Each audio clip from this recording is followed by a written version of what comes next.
साल हम लोग DAV Bistupur model United Nations का आयोजन करते हैं।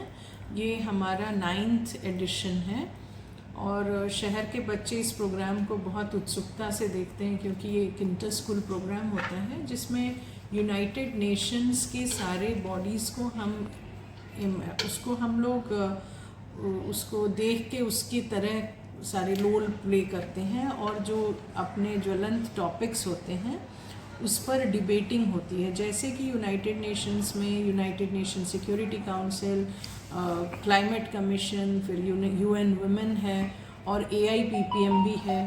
तो जैसे हमारे नेतागण होते हैं वैसे बच्चे रूलिंग पार्टी के और फिर दूसरी पार्टी के AIPPM में रहते हैं और उनका टॉपिक्स डिसाइड करते हैं। और जैसे यूनिफॉर्म सिविल कोड पे उन्होंने आज डिस्कशन किया। सिक्योरिटी काउंसिल ने डेटाबेस पर किया कि साइबर डेटा जो होता है जो रिलीज़ हुआ था और उस पर किस तरह से वो सारे कंट्रीज़ को सफ़र करा रहा है। फिर क्लाइमेट कन्वेंशन में इन लोगों ने कार्बन के बारे में कि डीकार्बनाइजेशन इज़ इम्पॉर्टेंट, तो कैसे कार्बन फुटप्रिंट्स को कम किया जाए। तो ये सारी 6 कमिटीज़ हैं और उन लोगों ने सारे अपने डिबेटिंग टॉपिक्स पे सारे कंट्रीज़ के बन के, तो जो बच्चे होते हैं ना, जैसे बच्चा जो है हमारे एक बच्चे को डिवाइड किया है टीचर्स ने, जो पार्टिसिपेंट्स हैं उस कमेटी के वो हर कंट्री के रहेंगे, ठीक है। जैसे कि वो उस कंट्री के का जो व्यू पॉइंट होगा उसको वो दर्शाते हैं उन टॉपिक्स पे। तो हमारे यहाँ जैसे ये सुजाता मुखर्जी हैं, ये टीचर इंचार्ज हैं इस प्रोग्राम की और वो ज़्यादा डिटेल में बताएंगे। और हमारे मेंबर टीचर्स हैं और बच्चे जो होते हैं ना, this is a program by the students for the students. जैसे सेक्रेटरी जनरल होता है, डायरेक्टर जनरल होता है, एडिटर इन चीफ, और वो सारी जो प्रतिक्रियाएं होती हैं उसका सारा वो रिपोर्ट हर दिन देते हैं। वो भी उन लोगों ने वहाँ लगा के रखा है, वो इंग्लिश में है बट हम लोग आपको शेयर करेंगे। और जो है UN वुमेन में जैसे कि ये लोग डिस्कस कर रहे हैं कि जैसे कि इनका एजेंडा है issue of gender based bias in working environment. जो विमेन के अगेंस्ट, मतलब उनको पुरुषों से कम सैलरी देते हैं। देखिए आप अगर निचले स्तर पे भी जाएंगे, उनको 26 दिन का जो दिहाड़ी मजदूर भी होते हैं उनको कम दिनों के देते हैं और जो दूसरे जेंट्स होते हैं उनको ज़्यादा देते हैं।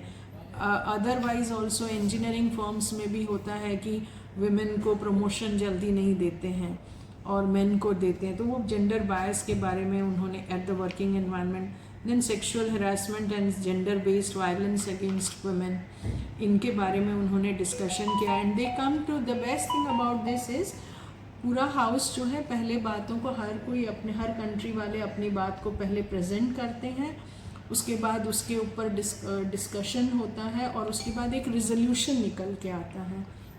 मतलब इसमें देखिए हम देखिए यूनिफॉर्म सिविल कोड का एजेंडा, जो भी एजेंडा AIPPM का एजेंडा है uniform civil code and its implementation. Then there was ideas for a better tomorrow, India for the world. Then एक था एजेंडा, आज चल रहा था, मैं सुबह भी गई थी, हाँ, India's G20 presidency, one earth one family.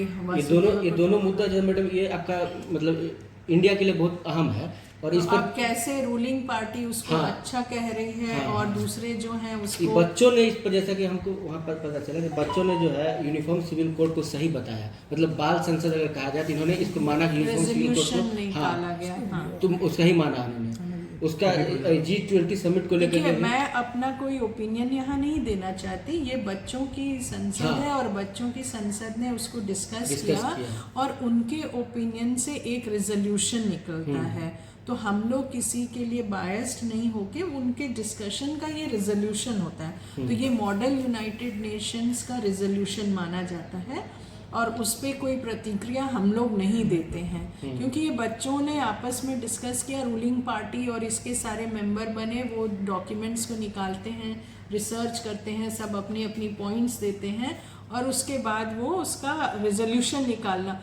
Model United Nations की सबसे अच्छी चीज़ है कि हर किसी को बोलना है। अब अगर हम आप स्कूल में डिबेट ऑर्गेनाइज करते हैं तो क्या होता है कि 2-4 बच्चे for the motion, 2-4 against the motion, वही बोल पाते हैं। लेकिन ऐसे प्रोग्राम्स ऑर्गेनाइज करने से होता है कि सारे बच्चे आगे आके उसमें भाग लेते हैं। और दूसरी चीज़ है कि इनका मन जो है ना, मीडिया जब देखते हैं ऑनलाइन जाके, तो हम लोग हर 1-2 महीने पे ऐसे प्रोग्राम्स ऑर्गेनाइज कराना चाहते हैं ताकि जब बच्चा फ़ोन और इंटरनेट लेके बैठे तो वो अपना टाइम निकाल के अगले प्रोग्राम के लिए रिसर्च करे, ना कि कुछ और चीज़ें देखें। तो इससे क्या होता है ना, उनको हम बांध पाते हैं अच्छी चीज़ों की तरफ, इसका नॉलेज ही बढ़ता है अगर वो हर कमिटीज़ के बारे में पढ़ना चाहता है या उसके बारे में समझना चाहता है तो। ठीक है।